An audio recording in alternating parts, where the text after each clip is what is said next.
Rain থাকিলে it বহে। Grammar একাডেমিলৈ আমি স্বাগতম জনাইছোঁ সমূহ ডিয়াৰ ষ্টুডেণ্টক। আমি আজি আলোচনা কৰিম ৰেইন থাকিলে ইট বহে। হয়, ৰেইন থাকিলে ইট বহে অৰ্থাৎ একো একোটা বাক্যত যদি মেইন ভাৰ্ব হিচাপে ৰেইন থাকে, মেইন ভাৰ্বটো ৰেইন থাকে, তেন্তে ছাবজেক্টটো ইট বহিব। এইটো মেণ্ডেটৰী, বাধ্যতামূলক যিকোনো বাক্যতেই হওক।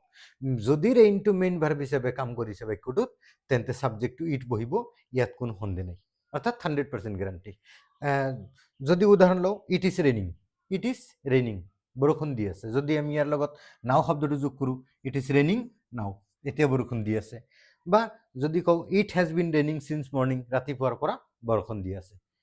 কথাটো বুজিছা? অৰ্থাৎ যদি বাক্যত ভাৰ্ব হিচাপে ৰেইন থাকে, অৰ্থাৎ বৰষুণ যি শব্দৰ অৰ্থ, ৰেইন থাকিলে ছাবজেক্টটো ইট বহিব বাধ্যতামূলক।